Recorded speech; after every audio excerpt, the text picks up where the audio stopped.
Bueno, buenos días a todos. Teresa y yo estamos trabajando en el departamento de la Dirección General de Planificación Estratégica y PMO de Abanca y os vamos a contar pues, lo que hemos estado haciendo en, en estos últimos tiempos con R. Desde hace bastante tiempo las entidades financieras pues, hemos ido utilizando diversas técnicas estadísticas y en concreto partes de modelización en muy diversas áreas. Podríamos decir que empezaron pues, las áreas de marketing, pues, por ejemplo, para hacer campañas de marketing mucho más eficientes. En las áreas de riesgos, pues desde hace tiempo hay modelizaciones para cuantificar y proyectar muy diversos parámetros que tienen que ver con el riesgo de un cliente. E incluso en las áreas de planificación estratégica, pues ya llevamos tiempo utilizando técnicas estadísticas y modelizaciones para resolver muy diversos problemas que se nos plantean. Estos problemas que se nos plantean pues, tienen que ver muchas veces con imposiciones del supervisor y otras con los propios desarrollos internos de la entidad, como es el caso de Abanca. ¿Y por qué? Pues básicamente por la forma en la que tenemos montado nuestro sistema de planificación estratégica. En Abanca la planificación estratégica es un sistema que está bastante bien atado, vinculado con variables externas y con variables internas. Básicamente lo que hacemos es, llevamos a cabo un seguimiento bastante minucioso de la evolución de los escenarios macroeconómicos.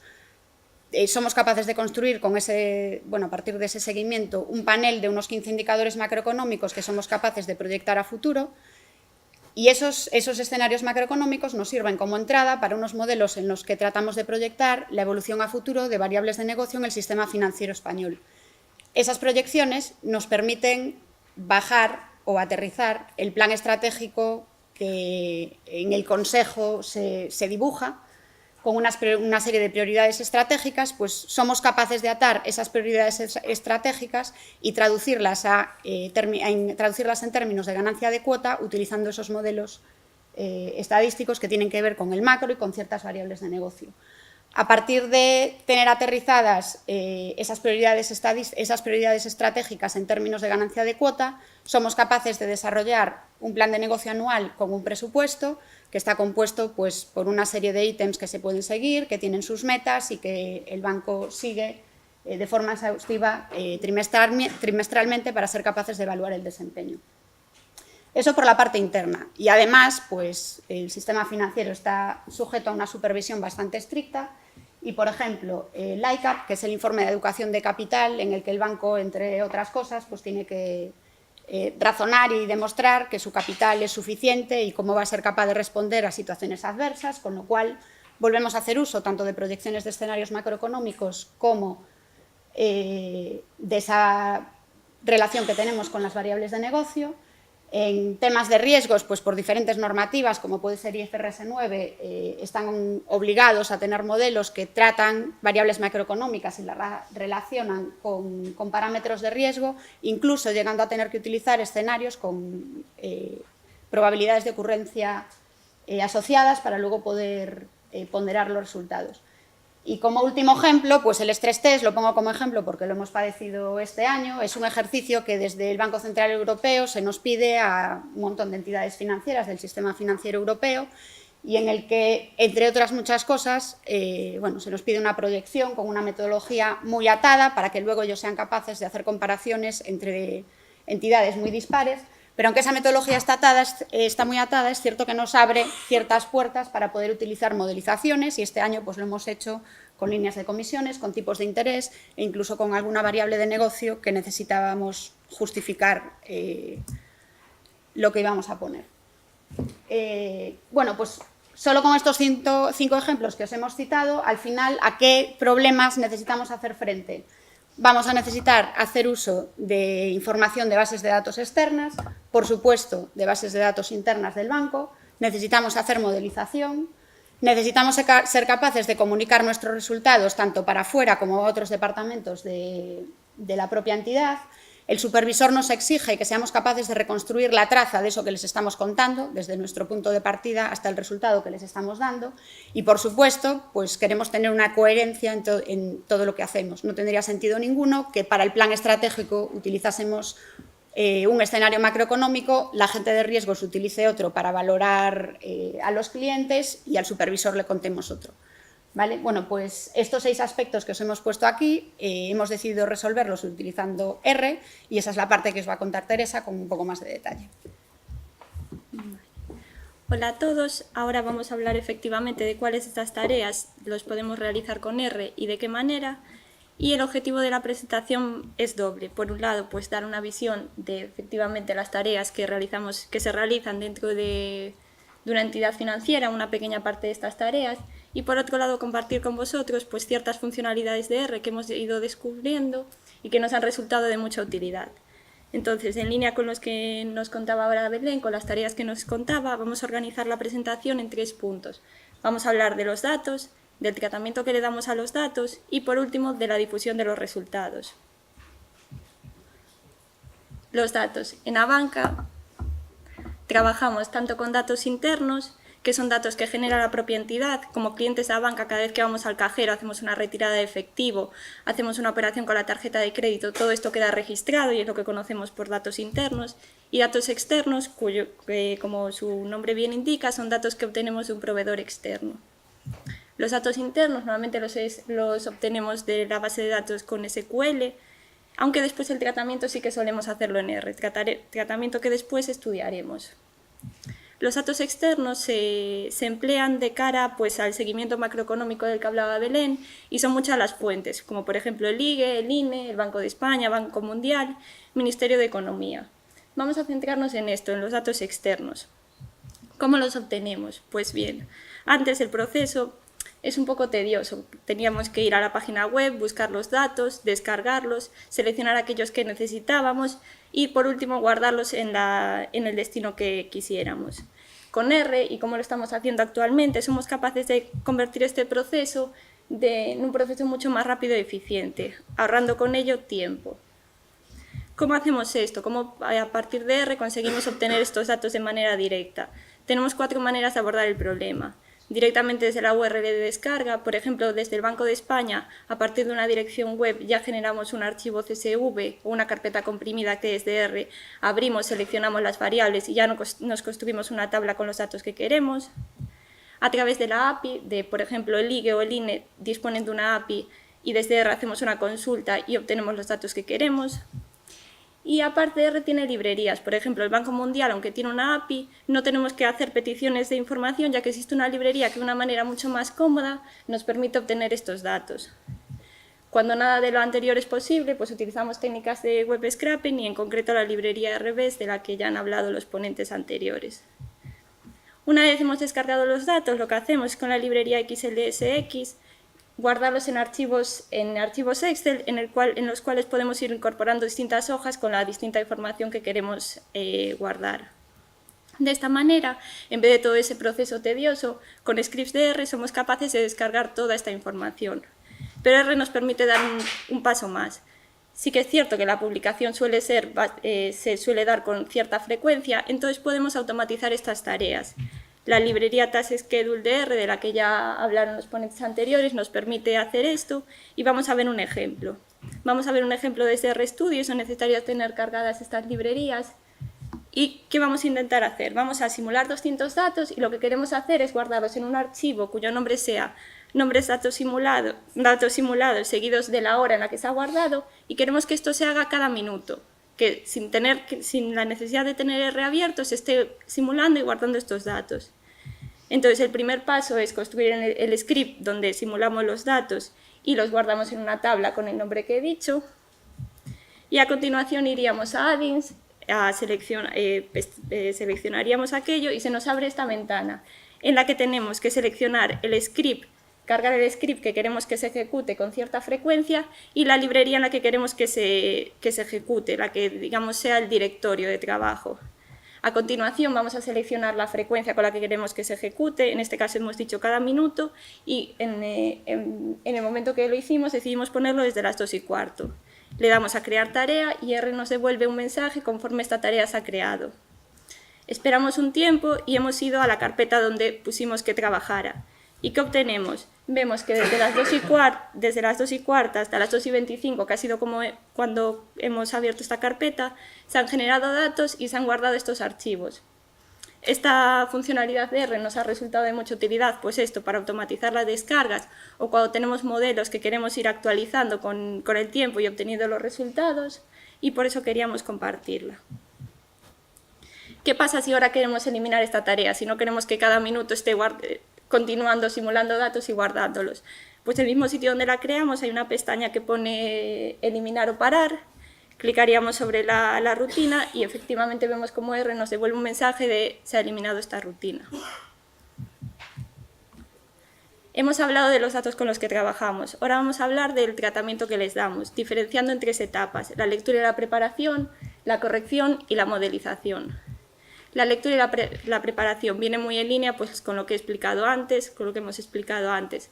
Podemos leerlos directamente del origen, mediante la librería ReadXL los leemos de un Excel o podemos tratar simplemente con archivos CSV o TXT. Normalmente con lo que trabajamos son series temporales, por eso es normal que trabajemos con las librerías SOW, Lubridate y TSA. Y a veces lo que nos interesa es agregar, manipular los datos, pues calcular saldos agregando por franja de edad o por provincia. Para eso lo que utilizamos es la librería de Dplyr. Si no quisiéramos hacer nada más, quedarnos con estos datos, tendríamos el último paso, que es resumir y presentar los resultados, que después veremos cómo lo hacemos.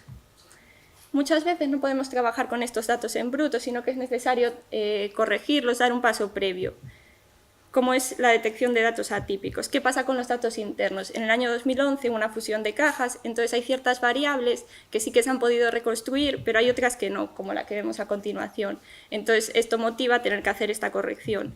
Incluso con datos externos, debido a un cambio de criterio, también a veces es normal que tengamos que hacer este tipo de correcciones. Y otra cosa que tenemos que tener en cuenta es la estacionalidad. Como vemos en esta gráfica, pues los datos con los que trabajamos, como son datos temporales, es normal que tengan esta componente estacional y las corregimos. Pasaríamos a la última parte, que es la modelización. ¿Qué nos interesa? Predecir a futuro. Aunque utilizamos gran variedad de modelos, ahora os vamos a contar algunos de los que empleamos y los ejemplos para los que los usamos.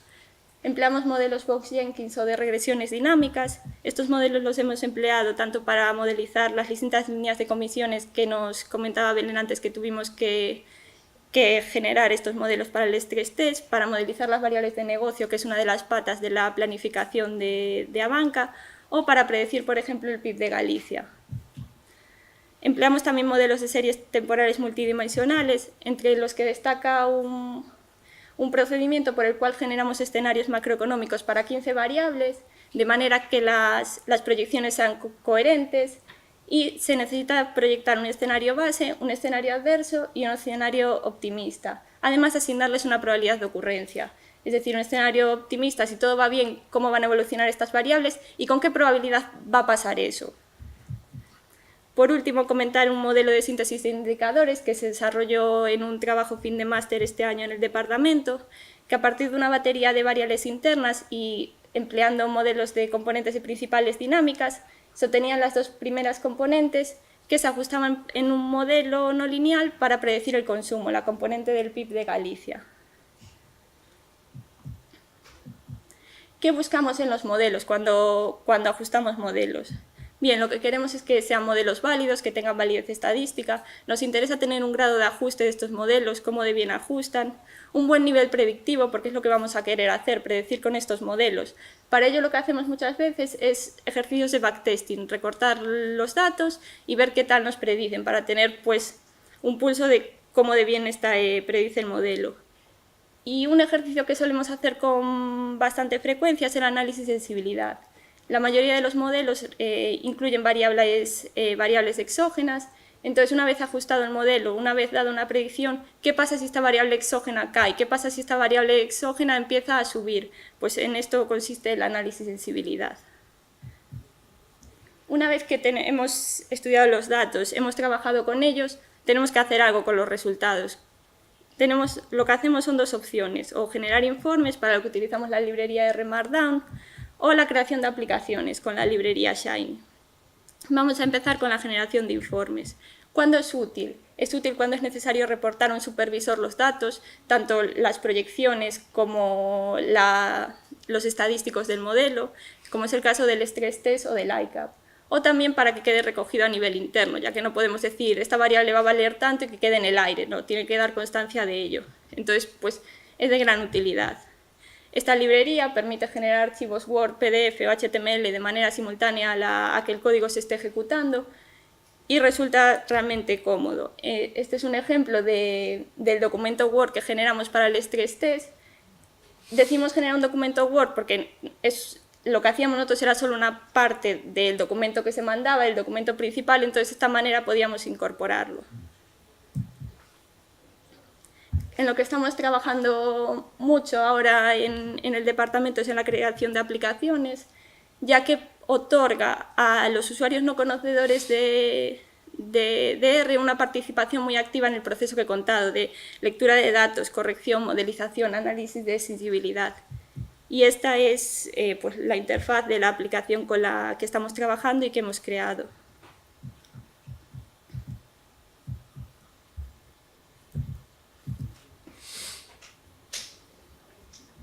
Perdón. Tanto en la generación de documentos HTML como en las aplicaciones Shiny, la librería de T, que nos permite generar tablas dinámicas que podemos personalizar, cambiar los rótulos, los mensajes y que nos permiten al usuario ordenar la tabla, buscar una fecha, no son de gran utilidad porque pues, permite visualizar bien los datos. Por ejemplo, ahora si quisiéramos buscar el año 2014, hace la búsqueda.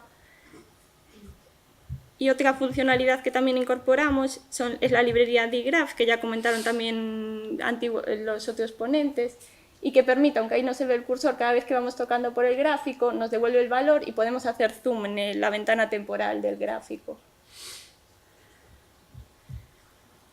Ahora os voy a detallar un poco el proyecto en el que hemos estado trabajando y que hemos volcado en una aplicación que da respuesta a varias de las líneas que expuso antes Belén.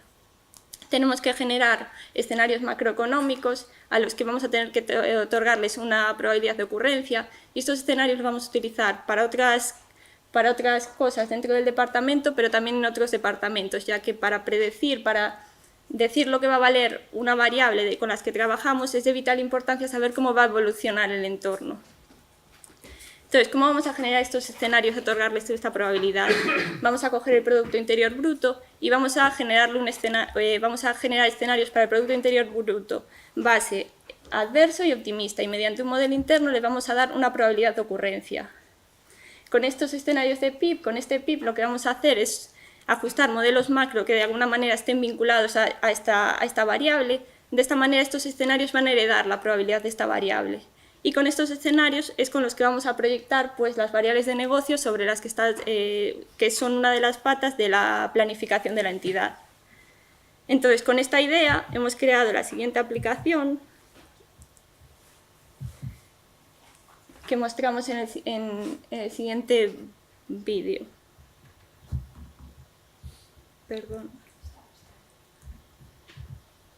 Perdonad.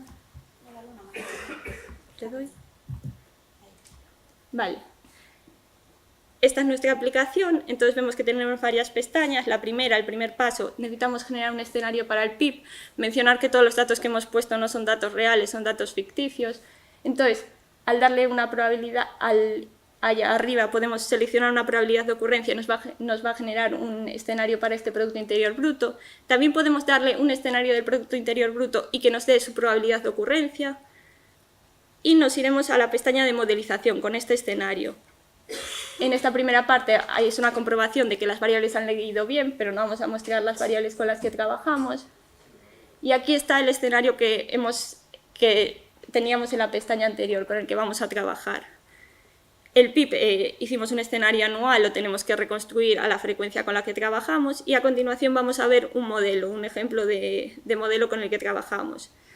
Entonces tendríamos las variables, el orden y la transformación y tendríamos una pestaña donde vemos la validación del modelo, tanto en tablas como en gráficos y podemos ver las predicciones. Como ya dije, estas predicciones están vinculadas al escenario del PIB, con lo cual si cambiamos el escenario del PIB, estas predicciones van a ir cambiando. De esta manera queda todo muy bien engranado, muy bien ligado. Y por último, podemos descargar estos datos también en un archivo Excel, donde en distintas hojas vamos a tener pues, en tasas trimestrales, en niveles, escenario base, adverso, optimista, todo lo que queramos guardar. La última parte de todo este proceso sería la modelización de las variables de negocio, que son variables que se extraen directamente del Banco de España, y aquí tenemos un ejemplo de cómo las presentamos pues, con las tablas que expusimos antes y con los gráficos dinámicos, tanto en niveles como en variaciones. Y sería necesario cargar los escenarios con los que vamos a proyectar estas variables.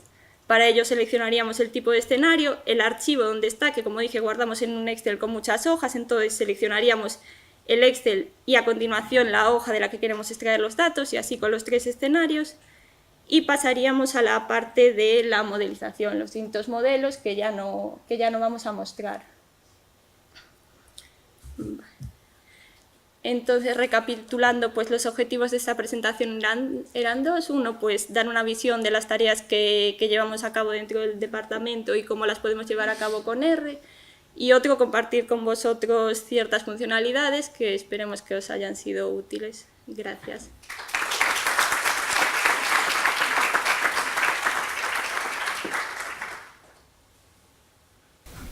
¿Cuántas personas tenéis aproximadamente programando en R, en Abanca? ¿Cuántas? Personas, o sea, ¿cuántos programadores aproximadamente? En el departamento de planificación estratégica del PMEO somos nosotras dos y Sandra, que también está por ahí, que estuvo con nosotros este año haciendo el TFM, y en el resto de departamentos no te los puedo contar. En inteligencia de clientes, pues el equipo son como 20 personas, pues no sé, a lo mejor hay como 6 por lo menos que son programadores de R, y en riesgos está por ahí Isabela, 3. Y creo que no hay más.